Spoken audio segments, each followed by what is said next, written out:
Hi, it's Michael. And with all due respect to the wonderful authors who make time to speak with us, this is my favorite episode to record every year. That is because I get to showcase the discerning literary tastes, the equal love of high literature and excellent escapism chosen by employees at Kobo from all over the world. Our people are taking a bit of time to talk about the books that made an impression on them in the past year. And like last year, we haven't seen a lot of each other recently. So this, is a chance for me to make up for a lot of missed water cooler and office kitchen time. We are so glad to have you joining us, and we hope you discover something great to read among the best books Kobo employees have read in 2021.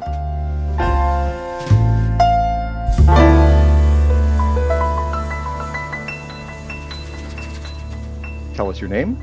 Tell us what you do at Kobo. Hi, my name is Tara, and I'm the director of Kobo Writing Life for English language. And what is your book that you think everyone should be reading? I picked Crying in H Mart by Michelle Zauner. It's just a really beautiful book. Okay, tell us all about it. Why should we read this? So it's a memoir,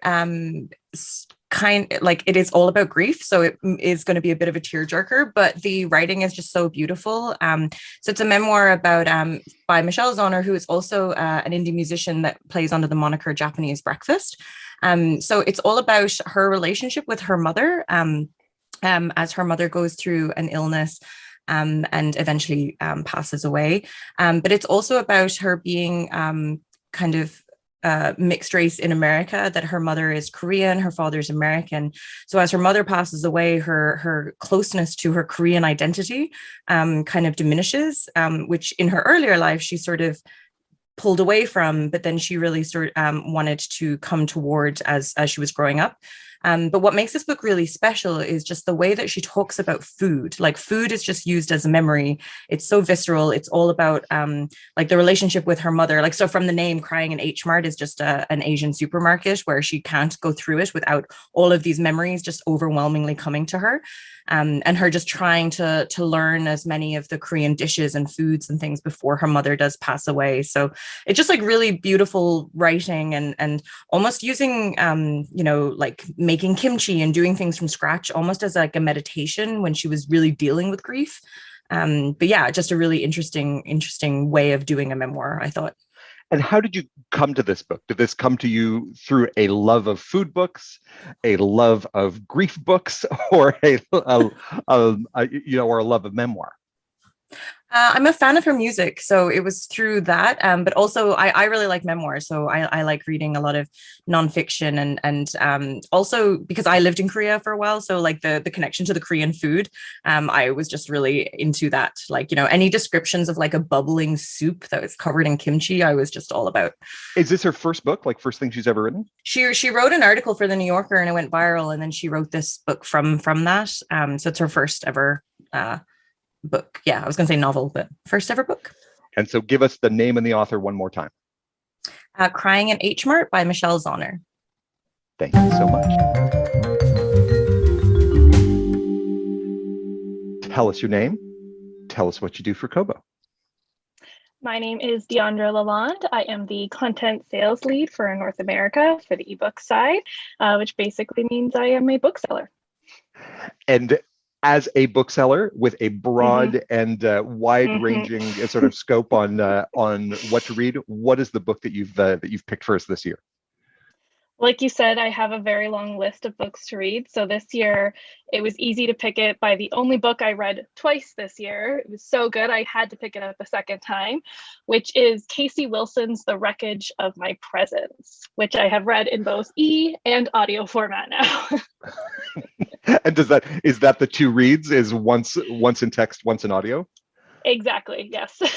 Okay, so good enough to consume twice. Yep. Tell us about the book. So Casey Wilson, for anyone who doesn't know her, got her start on Saturday Night Live. She's an actor and a comedian. She's also mostly known for her role as Penny Hartz on Happy Endings. So if you watch that show, you'll know her. And she's been in a bunch of other things since then. She also hosts a podcast about the Real Housewives, which I love. So I listen to that every week. So I knew about her book way before it came out, and I couldn't wait to read it. I thought it was going to be just, some funny essays, but it was really about the way she dealt with the grief around losing her mom at a young age, suddenly in her early 20s. But she does it in such a way that it's so lighthearted, but serious at the same time. So you go within truly one sentence from crying, laughing to crying, sobbing, and then back again. She goes full circle on it. It's really, really incredible. And just her writing style as well was so, so good. It was far better than I could have ever expected it to be. I knew it would be funny, but it was really, really something. And every single person I've recommended it to has loved it. I haven't had one person come back and be like, it wasn't for me. Every person's like, what's your favorite essay? This one's fine. I related to her most at this point in the book because she's extremely relatable. The book opens with an essay on being a bed or a bath person and always being in a bed or a bath. That's her preference. And I think we can all agree with that. Absolutely. And so these are a series of essays. Is it each one focused on a particular topic or a particular aspect of your experience? How does it link together? Yeah, they all have their own, it's all kind of different stories from different parts of her life. They all seem to tie together through her mom and how she's dealt with this grief, and kind of ties it back either to memories of her mom or how she has a chapter on the housewives because it's such an integral part of her life, but it ties into how she came to be interested in them, and how she came to watch them was through those early days of grief when she was basically just stuck to her bedroom floor in the closet, couldn't get up, was just distraught. And she turned on the TV and these women were screaming at each other, and it was like a blanket being placed over her. And that's how she came to be into the housewives, 20 years ago now. And I think for someone who also watches it, we all have those similar experiences where it's like, oh yes, that was the moment, and people make fun of people who watch the housewives, but there is this thing that it's a comfort to people who watch it. And so that's one example, but there's it's all just different stories from her life that all tie together to motherhood and grief, but it's not as serious as that makes it sound. So who is as a professional bookseller, you're in the business of pairing people and books. Who's the person that you would hand this to? Who would you recommend it to? I mean, honestly, I feel like anyone would enjoy it who reads it, but definitely the audience would be more towards, I think, women, anyone who has a strong bond either as a mother or who has had a good bond with her mother. Anyone who likes reality TV will like it. Anyone who's watched Happy Endings and likes Casey Wilson will like it. The audiobook is really great because you get to hear it in her voice, and it's really special, I think.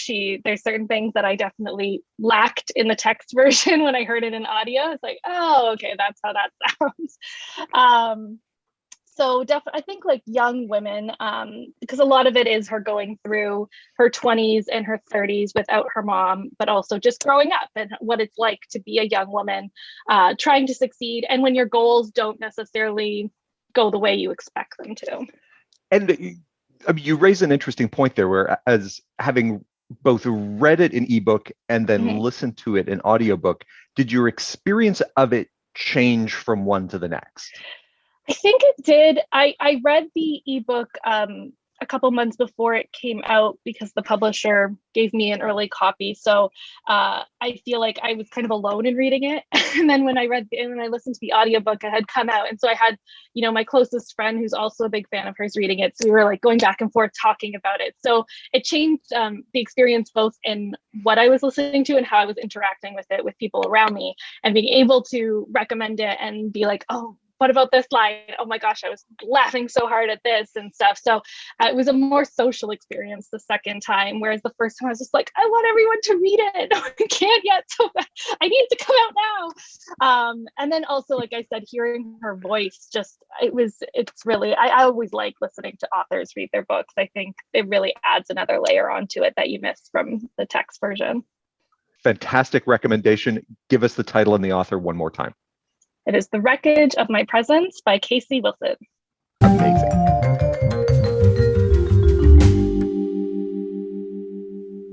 Tell us your name. Tell us what you do for Kobo. My name is Al McNevin. I'm the Chief Operating Officer at Kobo, and I'm very rarely invited to talk about books. Or very rarely accept the invitation to talk about books. That's true. Tell us which book you think that people should be reading this year. Well, I think people should be listening to The Bomber Mafia. I think I might be wrong, but it's one of the first sort of major commercial books that was written for audio first or produced for audio first. And I think that as a huge fan of audiobooks, the experience of listening to one that was purpose built for it is pretty special. And so what was it about it in terms of how it was put together that made it not seem like a regular audiobook?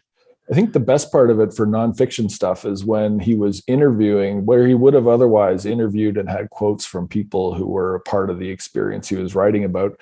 You could hear those voices and the raw sort of interview exchanges that otherwise maybe get summarized or even misquoted. You could hear the old guys who flew these missions in World War II talk about their experiences, and you hear the voice change from Malcolm Gladwell to some 90-year-old guy who just likes telling stories about what he was a part of, and it's pretty entertaining. And so for people who haven't heard about this book, Bomber Mafia is Malcolm Gladwell's account of the group of pilots, aviators, and generals who created the bombing strategy for the Second World War, took it from Europe to Japan. I mean, you're somebody who's like read in this space, who's kind of interested in this part of history. Was there material in there that you hadn't seen before, you hadn't heard before? Yeah, I think a bunch of the book was just about how these folks were so influential in changing sort of strategy at a sort of working level, and how they influenced it upwards, and how, I mean, they were using what at the time new technology, meaning the extended range of being able to fly further and from new bases and so on, was kind of the narrative you never get to hear about the Second World War, or basically any world war, is what were the people involved on the front lines feeling about it, and how did they manage to orchestrate real change and approaches that were taken. And it's fun to hear these old guys kind of talk about that through the lens of they didn't really know if what they were doing was right either. They just really liked flying. So that was fun too. So, and as someone who is a pilot yourself, was there a piece of that kind of hooked you into, because you're listening to pilots talking about flying? Yeah, for sure. I mean, that's I love it, and I love hearing people talk about it and learning from it.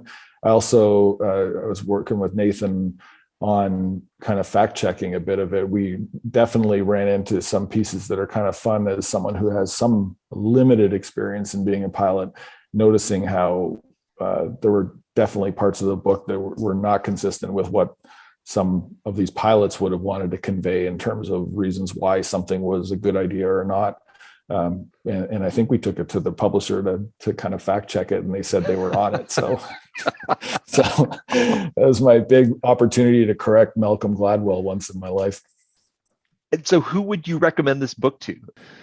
Well, I mean, he sure tells a good story. And I think so there's no loss of entertainment value, regardless of he writes about business or the Second World War or anything. He can spin a really nice story together. For me, it comes back to, though, like, if you want to explore, if you have an interest in nonfiction, and certainly world history of war or anything like that, listening to it through this lens, where I would recommend the audio experience more than the print experience, because it is a really interesting extension of the format. And I think we're going to see more of it. I hope for our business, it's a great experience, but also for just people who want to be taken away to another place, to have the depth of the interview in your ears, to help tell the story. To put the format first is a bold step, I think. And I certainly think there's lots of application for it being where authors start telling their stories down the road. So anyone who wants to try out audio, this is a great place to start. And give us the name of the book again and the author. It's The Bomber Mafia by Malcolm Gladwell. Thanks a lot. All right. Take care. Tell us your name. Tell us what you do for Kobo. I'm Elizabeth Scott, and I'm the team lead for business operations. And tell us the book that you think that everyone should be reading this holiday season. My pick is Cultish by Amanda Montell. It's a book about, so Amanda Montell, she's like a linguist, and her first book was called Word Slut, and it's about like the language of like how like sexist like the English language specifically can be. So in her second book, she talks about the language specifically of like cults and how people can be brought into like not even just like the scary like doomsday cults that you're thinking of, stuff like Soul Cycle and like different like workout regimes and like different sort of like groups that can bring people in and make them feel like very connected to it. And the thing that I really liked about it, I read a lot of like books about like different cult like groups and activity, and this book was very like generous in how like it was more like, you know what, like it can really happen to anyone because of like the language that people use and like how like I think it gave a lot of like, it was like a much more like a gentle way of looking at how people can get like caught up in these sorts of like groups. It talked a lot about like multi-level marketing schemes, which is like another interest of mine. So it just kind of like hit all of the like parts. And the cover's also so like, I only picked it up really because I saw the cover and then I saw what it was about. And I was like, oh, this is like exactly the kind of book I want to read. This sounds super timely because we're seeing people getting pulled into different systems of beliefs. We're seeing families kind of getting pulled apart because somebody has done a deep dive into conspiracy theories or QAnon or anti-vaxxing and so does this help to kind of unpack some of the kind of the linguistic techniques that sit around those things? Exactly. Yeah. It's like a really interesting, like pulling in like the linguistic techniques, so very much like the us versus them mentality and like how people can be like brought into these different sorts of groups, and also like the kind of like social things that can happen to somebody like when they're brought into these sorts of like groups. The reason why I like picked it up and really liked it was I do like a lot of workout classes, and I always noticed that there was like certain spin instructors that had this kind of like weird obsessive following. And I was like, there's something here, and I want someone who's like smarter than me to look into this. And then I saw this book and I was like, this is like exactly what I was like looking for. Okay. So just like as a tiny preview of this, what can a spin instructor do that creates a cult-like following around them? Well, it's like the very like being put on like a pedestal, having people like, because a lot of the time like in the fitness like community, people will not necessarily just go to like a 4:30 class because it works. Like people that are really into it will go to like their favorite instructor because they kind of create this like aura around them of like knowing, like being like an all-knowing like person. And not to say that like every single spin instructor is like this, and not to say like every single person that attends a class is like that. Yeah. But like they will have, you know, a lot of the time, I don't know if you've ever done like a Soul Cycle class, but there is a big like emotional like connection. You know, you have your part of the class where it's like more quiet and it's more like deep reflection and talking about like personal growth and like all those things. So then when people have these like really emotional connections to somebody who kind of brought them to think like this, that kind of like helps them stay like connected to that person. And so who would you recommend this book to? Whose hands would you put it in? Anybody who watched like the Lula Rich documentary on Amazon Prime. So this is like exactly that kind of like I read this book and then Lula Rich came out. So I like watched like right away. Anyone who's like more interested in like linguistics, and anybody who's ever been like called a boss babe by like one of their like weird Facebook like acquaintances who like wanted them to like join their MLM scheme. I've never been asked personally, and I am always like a little sad about it, but I don't want to join it. But I just, don't you think I would make a great multi-level marketer? Come on. Don't I have the boss babe mentality? Like I don't, but Maybe they've sensed that. It's just you're a bad cult recruit. I really am, because I'm like incredibly lazy and like hate texting people. So and well versed in linguistics. So all of like good immune system, bad output altogether. Anyone who's a little too charismatic, I'm like immediately suspicious of. So all right. So this is like a defensive primer into the terrible things that linguistics can do to people, especially pulling them into kind of cult-like behavior, dark pockets of belief, and all of the other things that we find ourselves having to face as kind of reality pushes against unreality in 2021. That sounds like that's a good gift for anybody right now. Yeah, it's definitely, and also the cover is just really like, to look at the book, you're like, oh, this cover looks cool. Like whoever did this did a very good job. Give us again the title and the author. The book is called Cultish by Amanda Montell. Thank you. Thank you. My name is Mark Steen. I'm the VP of Sales and Marketing. And what is the book that you think everyone should be reading this holiday season? Well, it's an audiobook, and I think that everyone should listen to Miracle and Wonder. It is by Malcolm Gladwell, and it tells the story about Paul Simon from the early days into what he's currently working on. It's fabulous. And so is this a project that was put together with Malcolm Gladwell and Paul Simon together? Is that the idea? Yes, they had many interviews from Hawaii to Connecticut and New York, and it seems like they put a ton of work into exploring his career and what inspires him. And I found it amazing, and not like an audiobook, really. It was almost like a documentary that was, so musical. And so much research been put into it. When we spoke with Malcolm Gladwell a little while ago on this podcast, one of the things that he had said was he wanted to try and make audiobooks that couldn't exist in any form other than as an audiobook. And to get away from this idea of just turning like a paper book into an audiobook. So was this kind of a manifestation of that? This couldn't really have been delivered any other way? 100%. I think that he had this in mind as he told you that. And also, he's got his podcast, with Rick Rubin, the Broken Record podcast, which I'm a fan of, but this goes deeper. The podcast is fantastic, an hour, 2 hours, but this was like 6 hours. So it was a real deep dive. And are you doing the Paul Simon's life through music? Are you going into individual songs or individual albums? Kind of what are some of the things that you'd experience through this? Yeah, I mean, he starts out, from, his musical roots and some of his early his partnership with Garfunkel.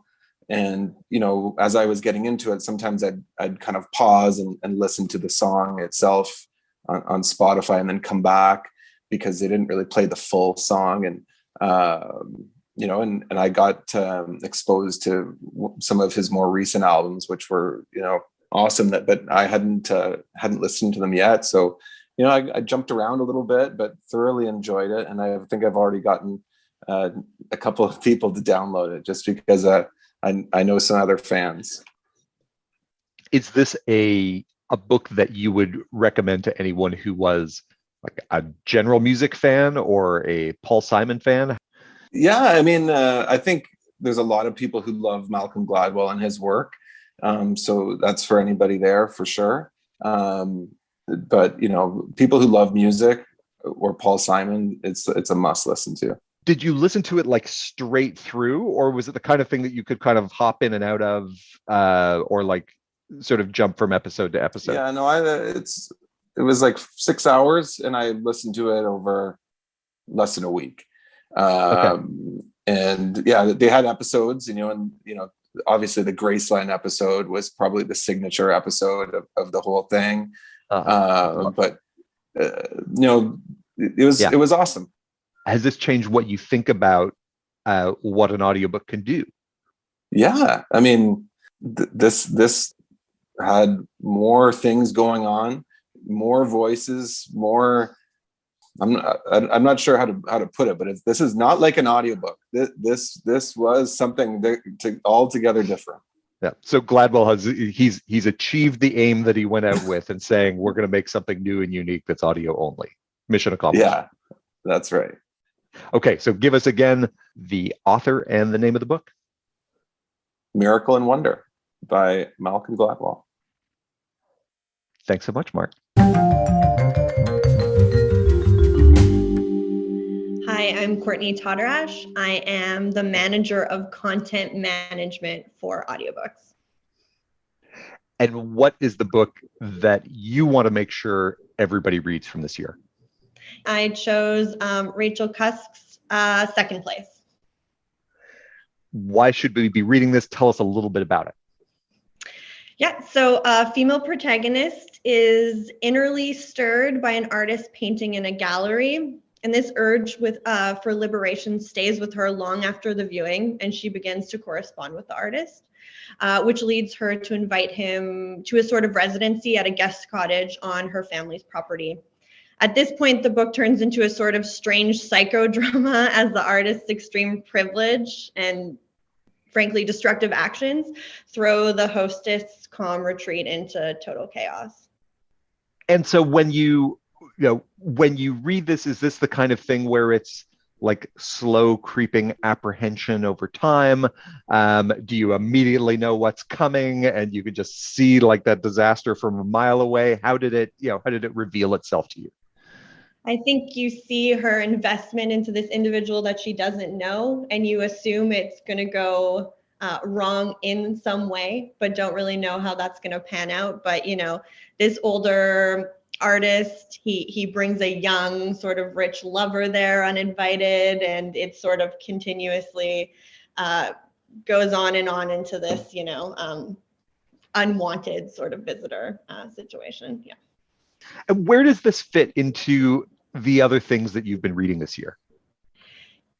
Interestingly enough, I do think it faces the notion of lockdown and actually touches upon COVID without being a totally exhausting exploration of that, because I think, frankly, we probably don't want to read about that a lot. So it's kind of a beautiful testament to the time we've been living through. But it fits totally into what I read all the time. And I think I've said this on a Staff Picks episode before, and it's like female writers, female protagonists, domestic sort of drama, and, under the surface of a maybe sort of mundane or simple life is all the complexities that come with being a woman and living in this world. Yeah.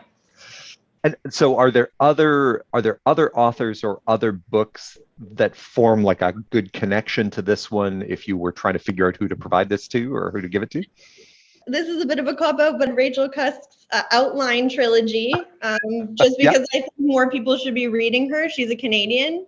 I think my hope in 2022 is like Maggie is out and Rachel is in, which might be the hottest take of this Staff Picks episode, maybe. Yes, I like it. That's a bold take. Yeah. It's time for new blood. Okay. Give us one more time the name of the book and the name of the author. Second Place by Rachel Cusk. I hope everyone enjoys it. Thank you.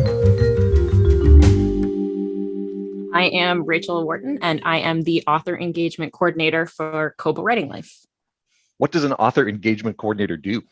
I offer a lot of support to Kobo Writing Life authors via email. I help run promotions. I co-host the KWL podcast, just to plug my own podcast on this podcast. Yes. I do a little bit of everything just to kind of help our authors succeed on Kobo. Amazing. And what is the book that you think we should all be reading this holiday season? So it's a little bit heavy for the holiday season, but it is a book I think everyone should read. And it is a book by a KWL author. It's called Year of the Nurse by Cassandra Alexander. And tell us all about it. So Cassandra is an ICU nurse in the Bay Area, and she is in this book recounting her experience of working in the ICU throughout the pandemic. And she is also a paranormal romance author. So the way that she's put this book together is really unique. I haven't really read anything like it. She's using her tweets throughout the past year and a half. She's using her author newsletter. She's using blog posts she wrote to her friends. And then she's also looking back on all of this information from real time. And she's also included little news snippets. So it's kind of like reliving the pandemic through her eyes, which is really heavy.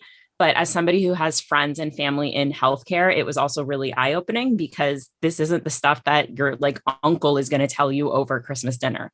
So it was a really hard read, but it was incredible. And how was that process for you as the reader, getting pulled back to the beginning months of the pandemic? Because I've noticed that, as we kind of get more used to things, every once in a while, something will pull you back and you remember how that felt. And it was very different than how we feel now.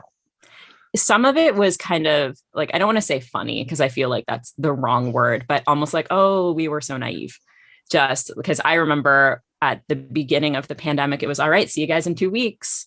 And that was like 20 months ago. So there was a lot of that. There were a couple of moments where it was like, oh, I forgot that happened because time just doesn't exist anymore. For example, there was the whole like drinking bleach fiasco.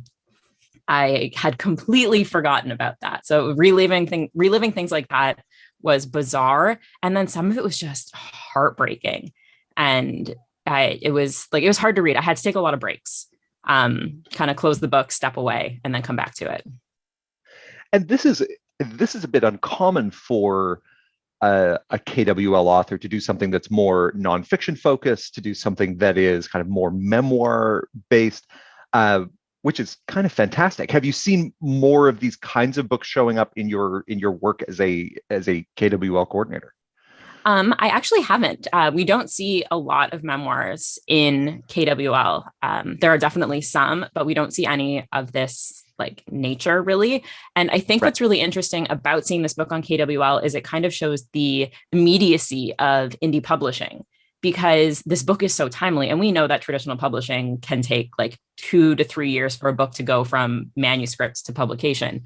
But this story and the information in this book is so timely and so like essential that I think going indie publishing and getting this out and into as many hands as possible was so important.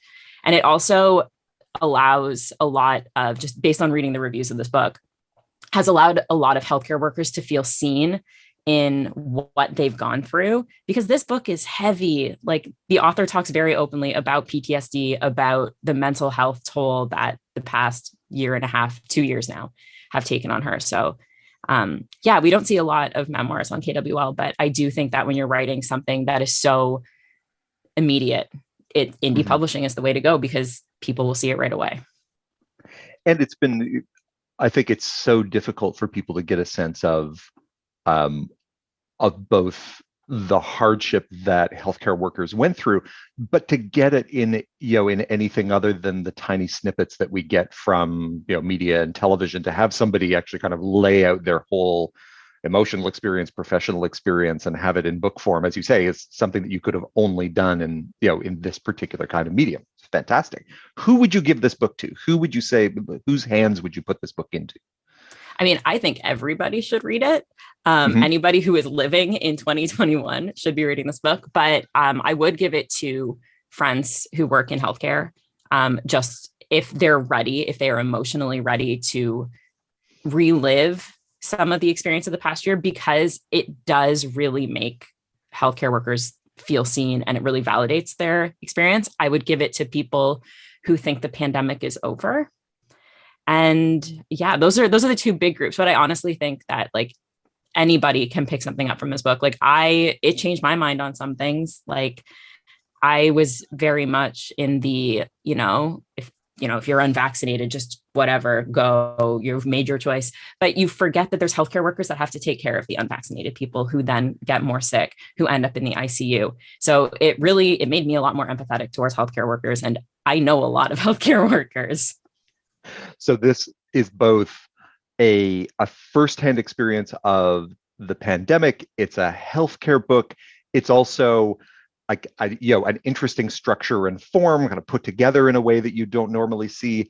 And it's right from the author to the reader through Kobo Writing Life. So we have all of these great things put together. Give us the name of the book again, and give us the author. It is Year of the Nurse by Cassandra Alexander. Amazing. Thank you. Thank you. Tell us your name. Tell us what you do for Kobo. My name is Sood. I lead the sales operation team from a hardware point of view. So we manage pricing, promotions, sales strategy, channel strategy, and helping Mark get to the device goals that we set out every year. So that's I work at a Toronto office. And tell us the book that you think people should be reading this year.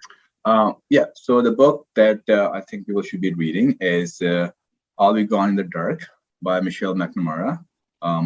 The author is Sally. He died in 2018. And the book, it was launched in came out in 2018. So it's a couple of years ago. However, it's a book that's probably out there as one of the top true crime stories out there, because it follows the case of the Golden State Killer. And what was it about this book that really grabbed you? So I've always been a big fan of like true crime, generally white collar crime. So you got like Elizabeth, tons with like, so for example, Bad Blood, and then, Blowout and then billion dollar whales with the Korean scandal and everything, so Malaysian scandal. So, and there were books that intersected white crime and murder. So, Black Mass, that was made into a movie. Whitey Bulger, who was the most notorious mob boss out of Chicago. So, but the problem with those books is that they're good, but they don't have a lot of police work in there. It doesn't show. It shows a lot of technology and how like people make slip ups and like in their paperwork, but not true crime, good old police work and how. So this book, which Michelle McNamara wrote, the crimes happened, to put it in perspective, the crimes happened in the 70s. Mm-hmm.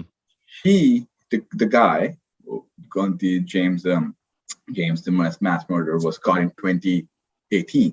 So think about it from a scale perspective, this is 40 years out. So she's doing this research back in time. So talking to like the people, their parents, or the police force that was working in that region at that time. So it's a very detailed insight into how investigative journalism and how police work. How once a killer, so put into perspective, Golden State Killer were responsible for 13 murders, 50 rapes, and 150 burglaries over a span of 10 years in the 70s. The term was coined by her, Michelle McNamara. It just goes on to show once a killer gets in an investigator's head, he never leaves. And there are points being made in the book around how these mass murderers once they get into their head, and then either destroys the life of the policeman itself, or because they're just there. They live rent free in their head about they haven't caught him for 40 years. They're chasing leads for 40 years. But so it just shows on how good some of that investigative work is.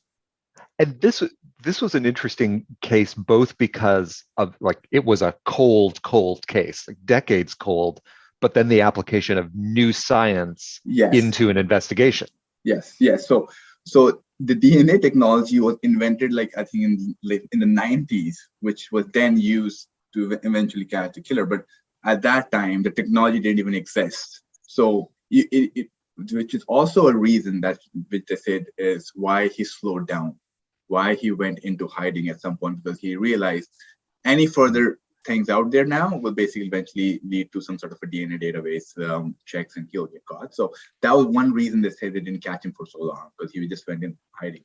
So yes, so technology's played a huge role in not only this. I think and this is one of the most key. There's a whole online community of true crime detectives out there now, and this was one of the first, probably one of the most key ones that was out there for so long, right? Michelle McNamara sort of created sort of that community as well. So it's a good book. It's very detailed, so you have to really. And I read that, and I did the audiobook, which is very well read, and it's very well narrated. It's the bits and pieces are very tied in together very nicely. It's a long book, but it's a definite must read. And so, if you are a person who is listening to lots of true crime podcasts, if you're the kind of person who's maybe watching true crime shows on TV, this is something for you. This is something for you. If you're watching a lot of like crime dramas, true crime stories, this is a book for you, because it'll take you across state borders, take you from perspective of a victim to the police officer to the journalist, and how small slip-ups in work leads to years of work, being undone. So it's fascinating story. That sounds great. Okay, one more time, give us the name of the book and the name of the author.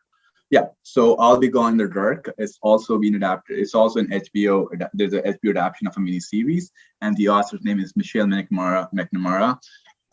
She's also famous because she was no more, but she was the wife of Patton Oswalt, the comedian from King and Queens, and he's big narrator as well. So and he helped complete the book after she was no more. So he, with the investigative journalists and everyone out there, completed the book, and the guy was caught 2 months after she had already died.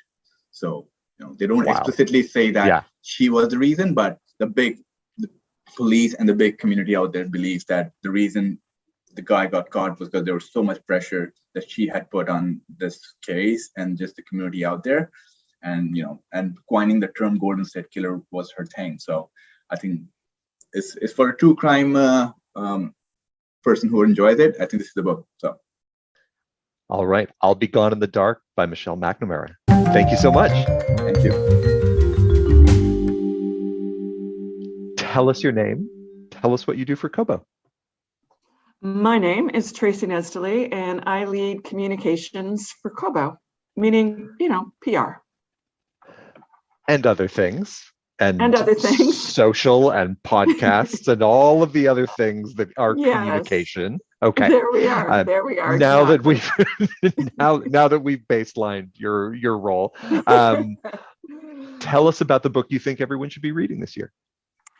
So, first of all, let me say this has been a fantastic year for books. So it was an embarrassment of riches in terms of choosing one, but I landed on The Midnight Library by Matt Haig. And why should we read this book? Well, let me tell you, I don't know if you know this, but there's been this pandemic, and I don't know about you. I think I've heard something about it. Yeah.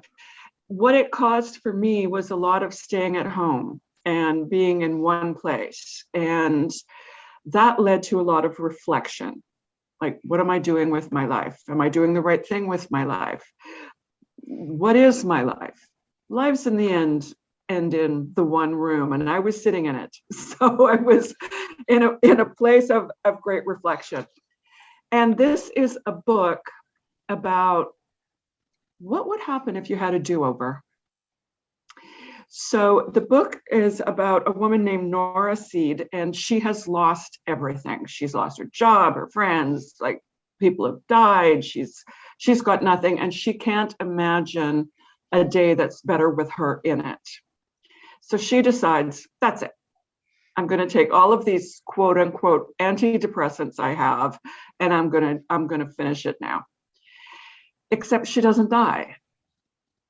She wakes up in the Midnight Library and discovers that it is filled with millions and millions and millions of books, each of which were a path she didn't take. So the gist of it is, in life, you make millions and trillions of decisions. Now think about that and see if you can get up in the morning. But anyway, leaving that aside, millions of decisions, each of which would take you down a completely different, many different things would happen to you. Mm-hmm. If you turned left, not right, you would have met this person, not that person, and that would have meant this, and that would have meant that, blah, blah, blah.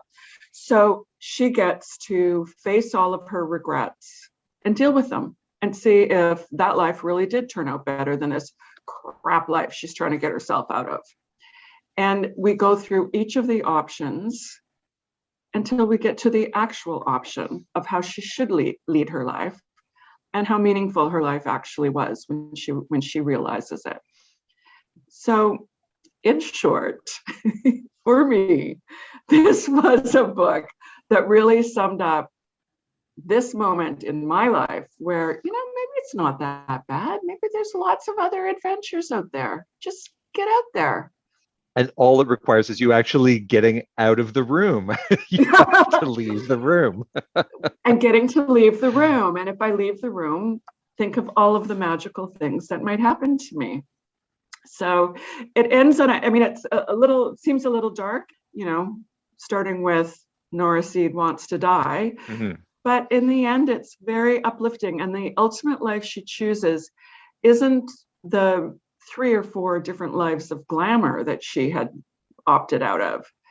It was a life where she made a profound difference to a young person by just being there at the right time and leading him down a different path than the one he was on. And so when you look at this book in the context of all of the other books that you read this year, yeah, was this like a standout, or did you find that, like, as you said, you were just hitting great books all the way through this year? Well, I was hitting great books all the way through, and lots of them, maybe it's just the way I'm choosing books these days, are about that journey of I'm going to change my life. I'm going to take a different path. Maybe there is a theme developing here. But this one was very literal in that approach. And I found it instructive. Like, I found myself actually thinking about lives I'd chosen to step out of and thinking, if I were still living in that life, would I be happier there than here? Actually, no. And so a work of fiction, but one that really does put important questions in front of you, the reader. As all great fiction does. Give us one more time the title of the book and the author. The title is The Midnight Library by Matt Haig. Highly recommended by me, Tracy Nestle. My name is Lee Cole. I'm a senior director of sales and marketing at Kobo. I've been at the company for more than 11 years and clearly love it. And I've become an even more avid reader being a Kobo employee. So spending lots of my time reading. And what's the book that you want people to read this year? The book I want people to read is, oh my God, the name's already escaping me. It's by it's by Judy Battalion. It's called The Light of Days. The untold story of women resistance fighters in Hitler's ghettos. Okay, this sounds like a fascinating book. Tell us all about it. I'm a sucker for World War II books to begin with, both fiction and nonfiction. This book specifically is about a group of, I believe, 9 female Jewish resistance fighters centered around Poland in the ghettos that were ordinary girls ranging in age from like 15 to the early 20s that were put in extraordinary positions. The one thing that all these girls had in common was that they didn't look Jewish. And between that and their gender, they were able to better evade suspicion from Nazis and other locals. And because of their appearances, they had the choice, or at least a greater chance, of fleeing the ghettos and escaping the Nazis. But all these girls chose to stay and conduct organized operations to harm the Nazis at great risk to themselves. So the book basically profiles each of these 9 girls separately. And one of the remarkable things about this story is, these are in some ways, people like you and me, or people we know. They're just, kind of regular people leading regular lives, but then get thrown into these terrible and extraordinary circumstances and then do extraordinary things. I think it's unbelievable. I always, if I'm experiencing any mild adversity in life, I always think back, well, what's my issue? Look at the people and what they were living through, 75 years ago or in other experiences. These people really had daily, life or death circumstances, and they were forced to do, some things that they were made to do, but in other cases they had the choice and they chose to commit all these amazing acts of bravery. And I just think it's hugely inspirational. If you were looking at other books that are kind of like this, or other books that would lead you to this, are there some other things that you think kind of that link to this book as well? I think, well, what's interesting about this book specifically is that it gives the female perspective of resistance fighters. And I don't think you usually get that perspective. It's usually historically told from a male perspective. And so that's the first thing that interested me to this book. There's another book called Sons and Soldiers, which is a similar type of template where they focused on a small group of German Jews that had escaped Germany before the war and were sent back in to fight under the guise of being, of course, German, and they were better able to spy on Nazis. But that template was really interesting. These personalized stories in each person's own path, super interesting. So it sounds like if you are a person who is either interested in books about the Second World War or about experiences in the Holocaust, or women figures coming to light out of history. So I'm thinking kind of like the book Hidden Figures by Margot Lee Shetterly about mathematicians in the in the space program. Like all of these kind of bring up women who either got passed over in history or are just now being uncovered from a historical perspective, and we're hearing their stories for the first time. 100%. And these unique perspectives, I think, are especially important to read about because they're so rarely exposed. But more importantly, not just this book, but a lot of these types of books, they're critical history lessons. I saw a news report, I think last year in the States, that a shockingly low percentage of Americans under 40 know anything about the Holocaust, and presumably probably about other major tragical historical moments. So I think it's our job to never forget to read about these things and to, not make other people's experiences in vain. Sorry, person at the door. Okay, one more time. Give us the name of the book and the name of the author. The Light of Days, and the author is Judy Battalion. Highly recommend it. Tell us your name. Tell us what you do for Kobo. I'm Jacquez Villo. I am the senior copywriter on the creative team. What is the book that you believe everyone should be reading this year? I really enjoyed Missed Connections, a memoir in letters never sent by Brian Francis. And what grabbed you about this book? It's about Brian's experience coming out 30 years ago when he was 21. He wrote a personal ad and received 25 responses. And there were 13 that he sort of wrote an X on and decided, no, not interested. And he hung on to these letters. And then 30 years later came across them. And, he had such a different experience of, being now 51. How would he write back to these men? And it really made him think of what all the changes that he's gone through in that time. And I'm the same age as him. So when I read the description of the book, I was like, I can't not read this. Like when I was 21, I was also coming out in 1992, and I didn't write a personal ad, but I was writing to an older cousin of mine in San Diego who was gay. And it was a way to sort of get everything off my chest and all the anxiety about how do I talk to friends? How do I talk to family? The boys I had crushes on, that sort of thing.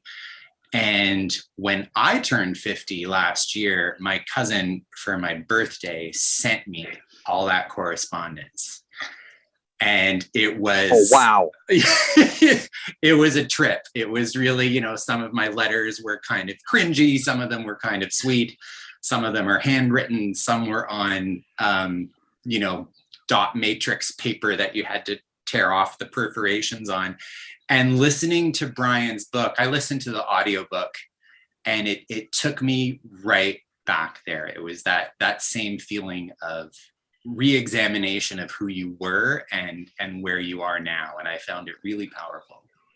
And also this incredible dividing line between pre-digital and post-digital in terms of, you know, how people made connections, how they discovered each other. Like, it's, you know, there really is this completely different set of experiences on either side of that boundary. Absolutely. I mean, this was pre-internet, or at the very beginning of email, and now everything is like an app or a swipe away. So there's you know, really different ways to make connections. The book is based on a stage show. I didn't realize it at the time, but a couple of years ago, he did a stage show at Buddies in Bad Times Theater called Box 4901, and this is the sort of book equivalent of it.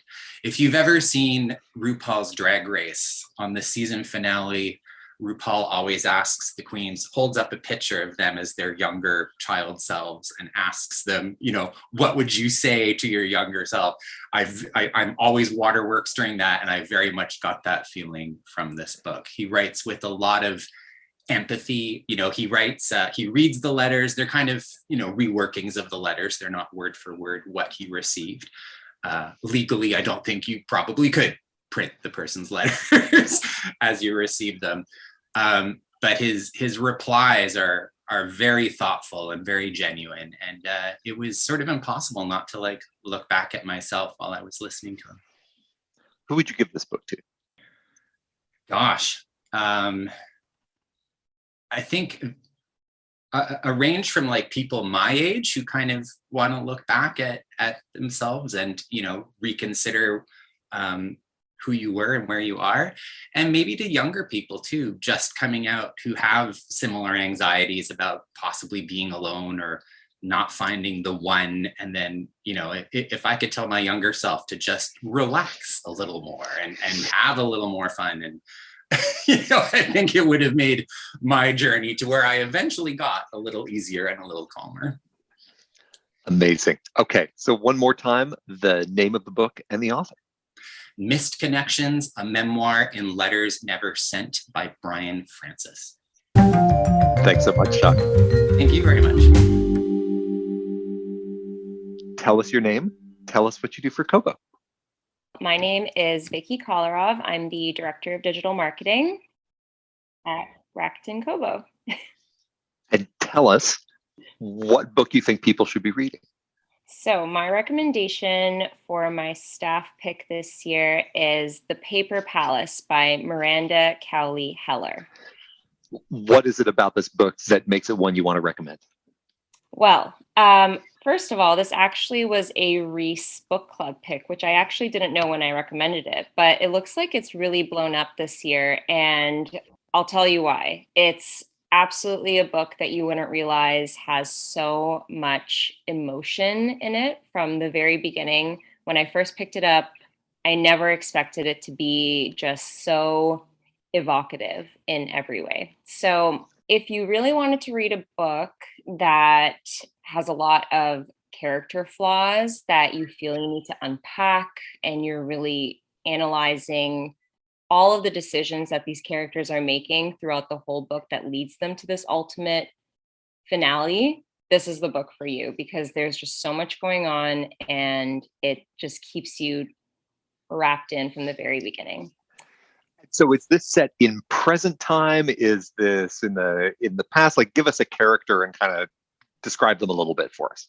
Yeah, so it kicks off in the present day. The two of the main characters, there's three main characters, they make a pretty devastating decision, and it's not a spoiler. It's the first thing that happens. The main character cheats on her husband with her lifelong best friend, and after that, it breaks out into 3 main parts, one for each character, and it takes you back in time to show you everything that they've done over the course of their lives that have led to this exact moment. So it's really raw, and there's a lot that's happened to everyone that has impacted this ultimate decision. Because at first you're so shocked that such a massive decision was made within the first couple pages of the book, and then it really shows you what happened. Is this kind of a genre of book that you like to read? Was this an exceptional thing for you this year? How would you place it in your reading life? You know, I would say this is not maybe it's contemporary fiction. I think I usually read a lot of crime thrillers, so it's not something I would pick up. I again, when I said it was a Reese Book Club pick, I don't really follow the book clubs that much, but when I saw that it came up, I wasn't surprised, because it really grasps you, and it's one of those books that just sinks its nails into you, and you don't really realize that it's sunken roots into your mind as much as it does, and you're still thinking about it a week, 2 weeks later, and it's just always in the back of my mind ever since I read it. It was definitely the best book I've read all year. And one more time, tell us the name of the book and the name of the author.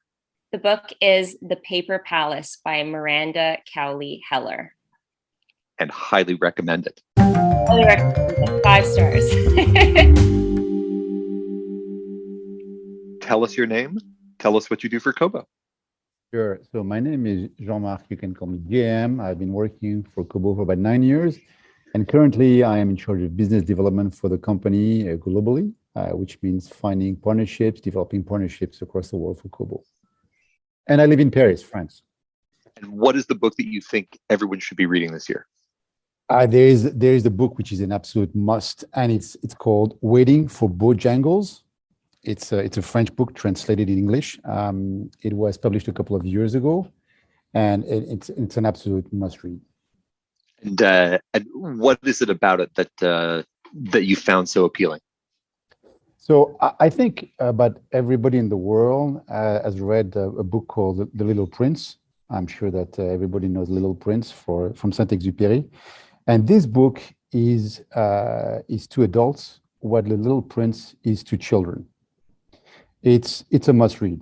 It's a love story which has not a thread of what a love story should be about, and yet it is a love story. And I really think that it's exceptional. It's exceptionally written, and the creativity of the author is absolutely amazing. Is it set in present day? Is it in the past? Kind of locate it for us a little bit. Sure. So this is a story told by a boy, and it's recent. It's not in the present day, but it's just a couple of years ago. And this little boy is talking about the love that his parents have for each other, and this love is very special. It's very complex, and it's really a three-way love story between the boy and the mother and the father, the mother. So it's really this triangle taking place a couple of years ago in 2 countries, in France on the one hand and in Spain. Is it a single narrative all the way through? Are we going back and forth from past to present? Yeah, it's mostly in the past. It's this little boy telling this story, and what's interesting is that it's a story which is of a love that is beautiful, tragic, funny, which has all kinds of different dimensions.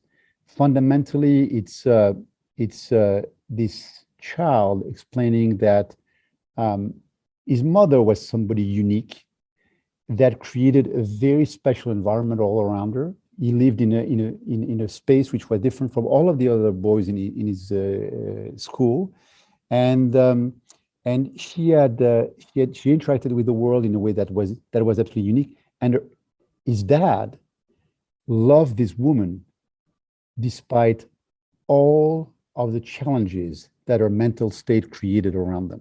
So there's this love in the book which goes beyond what we need to call out, which is madness. This woman goes crazy. She loses her mind. Going crazy is actually the wrong term. I'm using wrong term. I shouldn't be using a word as plain as this one. He starts seeing the world differently, if you wish. And obviously, it's very disruptive. It's very disruptive for the little boy, and it's very disruptive for the husband. And how did they cope with that, with this woman who suddenly, as a mother, as a wife, becomes someone different and interacts with the world differently? How do they change their views of who she is and what the world is about? And who would you recommend this book to? Any adult. Really? Any adult. It's a must read because I just have two quotes. One actually is something that the author puts at the very beginning of the book. It's not from him, it's from Charles Bukowski. And the quote is the following: some people never go crazy. What truly horrible lives they must lead. So going crazy actually is not about just losing your mind and going into a black hole. It's actually seeing the world differently. And this is what this book is all about: seeing the world differently, seeing love differently, the expression of love being different from what it usually is. And there's another part I wanted to. Anyway, so anyone can read it. Some people will find it sad. Some people will find it funny, but I don't think it can leave anybody indifferent. It's called Waiting for Bojangles, and the author is a French author called Oliver Bourdeau. And there's one more thing I must add, Michael, to this, which is fundamental, is that all of this takes place. So you travel in this world which has some imaginary dimensions. You travel in a world which is real, and you travel in a world that has a song, and this song is Waiting for Bojangles. And all along, this song will be playing. And this is the poetic dimension that you find in Little Prince. And it's lots of drawings. In this particular book, it's not drawing, it's really the music of Nina Simon that comes back and back again. Sounds amazing. You're lucky you haven't read it, because now you have a chance to read it. I'm sad I've read it. I'm going to read it again.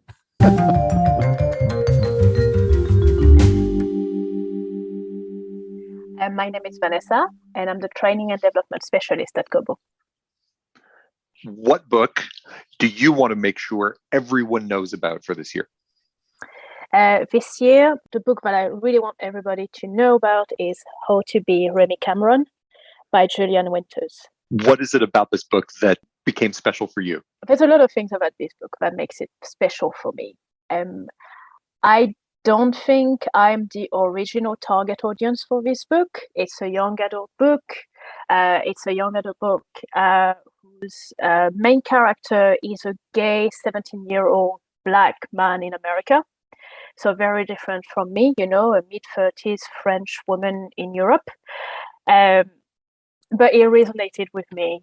There's a lot of tenderness in this book. The growing that Remy, the main character, does is amazing. There's a lot of depth into what he thinks or he navigates, his life with his adopted parents, his life at school, all the labels that he has. It's a very, very positive book. And I think everybody can relate in some way. When you're 17, you think you have everything figured out. Everybody thinks you have everything figured out. Most of the time, you don't. And when you become a mid-30s person, just like I am, most of the time you don't have things figured out either. So that's how I related to this book. And there's a lot of emphasis on music as well, on pop music, which is always good. It's a beautiful book. It's a beautiful jewel of a book. How did you find your way to this book? How did it come up for you?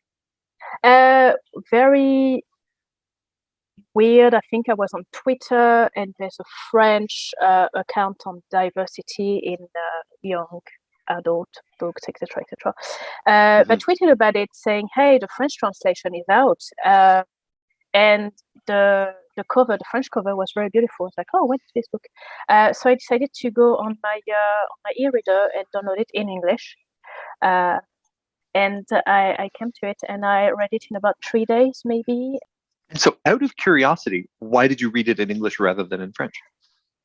This is a very good question. I'm not used to read in French anymore.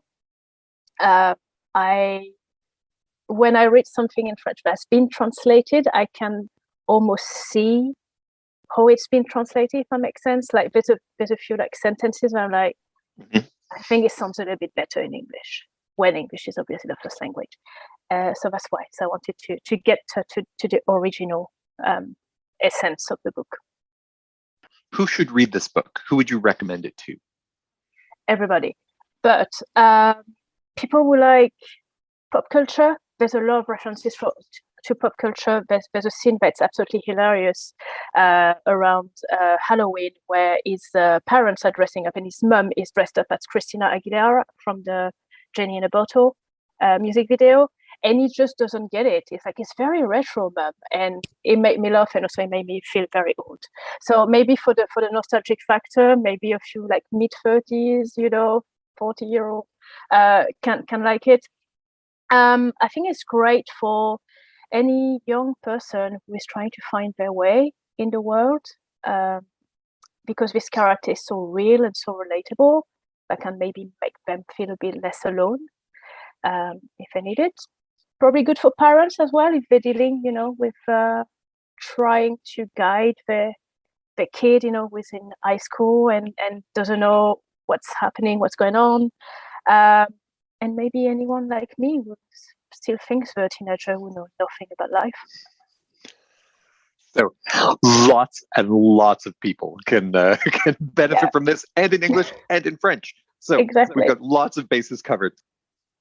So the book is How to Be Remy Cameron, and the writer is Julian Winters. Thank you so much for that. Thank you. Tell us your name. Tell us what you do for Kobo. My name is Nathan Maharaj. Among other things, I produce this show. So we know that your segment is definitely going to make it in to the final version of the podcast, is what you're saying. Yes, it should. And if there's any reason for it not to, I have that control to make it like it never happened. Excellent. What book should people be reading this year? I was really struck by Tori Peters's Detransition Baby. It was tough for me to pick a book this year that really hit me, but this one just keeps resonating. It's a novel, very much in the like high literary Knopf tradition. It felt to me like it could have come from the desk of Sunny Mehta, but it didn't. It came from a newer imprint that they've got that's specifically focused on stories from folks who didn't usually get book deals in the past.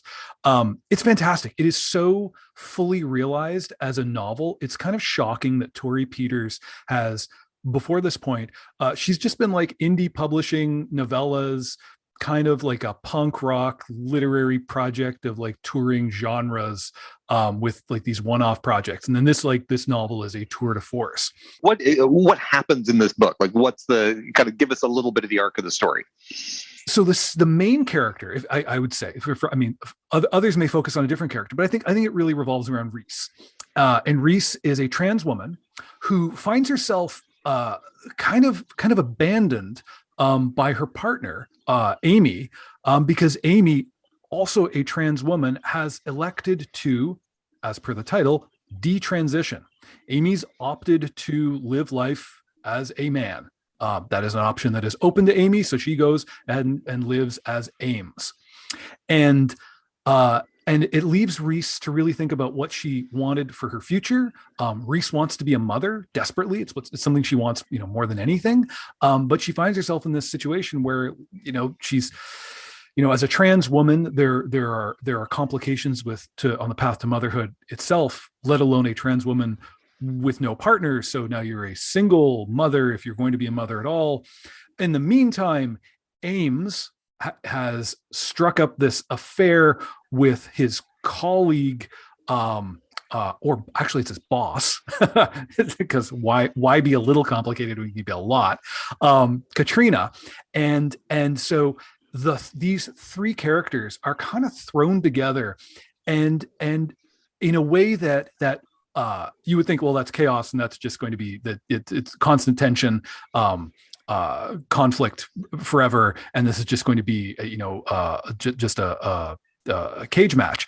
But they're actually they kind of work on this project of like, okay, well, like, what if we made a family and we achieved parenthood together, and I don't want to spoil the plot or anything, and unfortunately I read it long enough ago that I'm actually not well situated to spoil the plot, because what resonated me with was the characters and the way they made choices, and also some of the things that Tori Peters just commits to the page about trans life.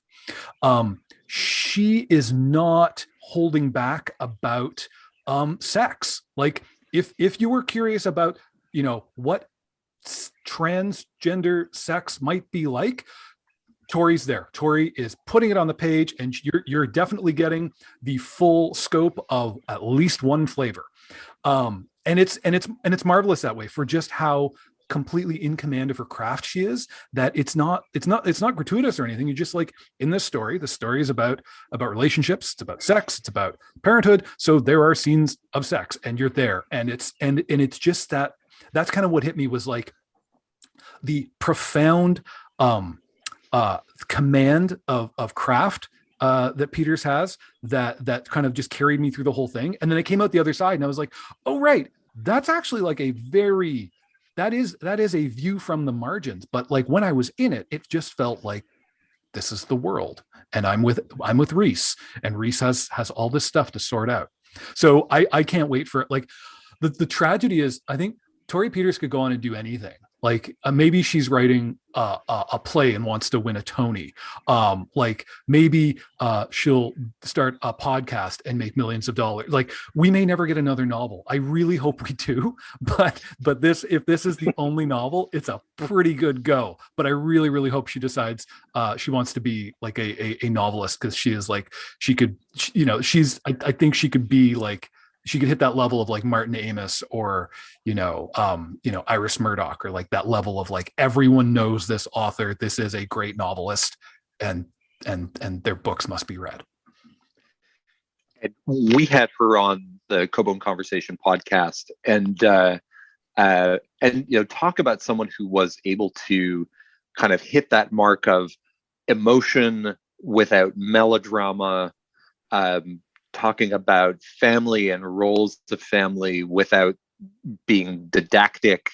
It was like, it managed to do a lot in what is a fairly compact novel. And I'm with you. You could either, whether it's these characters, new setting, same topics, there are going to be other really interesting books that come from her, and really can't wait. So one more time, give us the name of the book and the name of the author. The book is Detransition Baby by Tori Peters.